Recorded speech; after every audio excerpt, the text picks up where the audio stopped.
My name is Marika, and in fulfillment of my master's degree in logistics and supply chain management, I conducted a study on the impact of the CARIFORM EU Economic Partnership Agreement on the in logistics and supply chain management.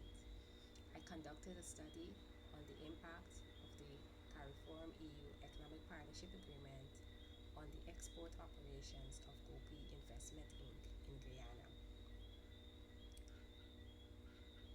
The objectives of my study were to analyze how the Economic Partnership Agreement between the European Union and CARIFORUM states, especially Guyana, has affected the supply chain operations of Gopi Investments Inc.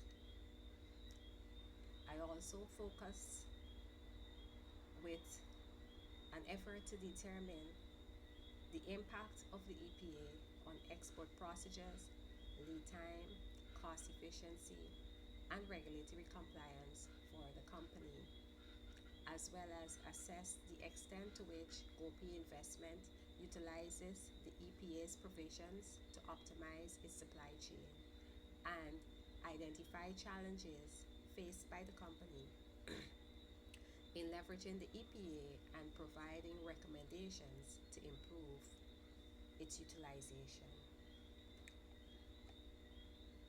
The research method used was a case study that integrated both qualitative and quantitative methodologies to provide a comprehensive examination of the effects of trade agreements on supply chain optimization.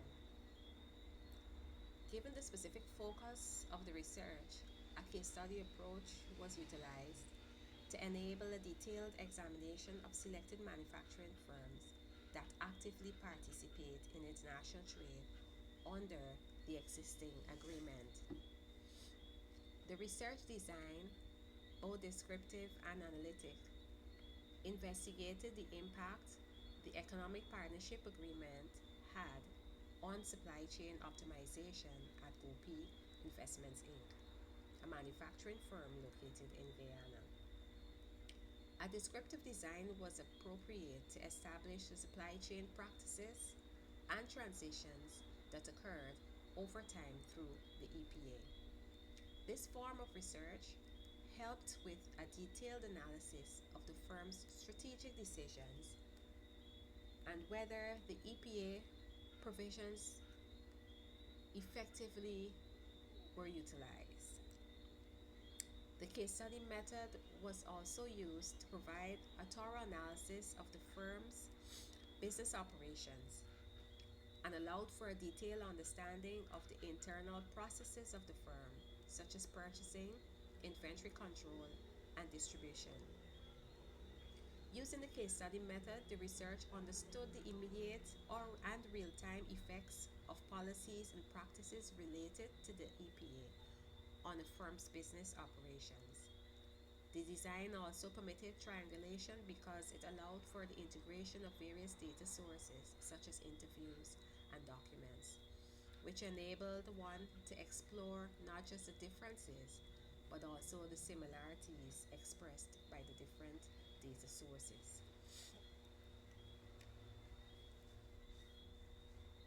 The findings in the research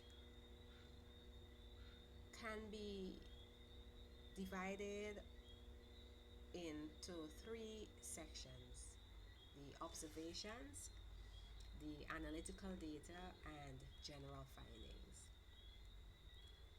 Based on observations, Gopi Investment Inc. maintained, or I should say maintains, a well organized export chain with exports focusing on seafood processing that are available through the EPA. However, this is not fully leveraged by the company. EPA provisions remain largely uncoordinated at the internal and employee level, resulting in fragmented compliance and utilization efforts. Mechanisms for compliance such as SPS and HACCP certification are in place. However, the documentation process remains time consuming due to internal inefficiencies and regulatory control. Additionally, not all exports will exhaust preference utilization and documentation alignment, particularly involving suppliers of third countries outside of CARIFORUM, disqualified shipment from preferential eligibility.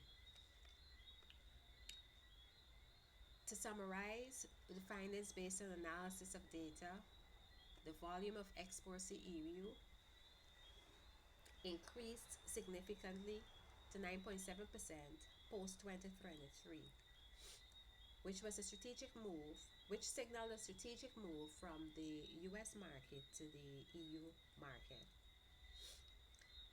The implementation of EPA and Asukuda has led to a 20% reduction in logistics costs by optimizing the process, and internal staff survey revealed a positive outlook on EPA benefits through formal training and regulatory updates on EPA rules were found to be lacking.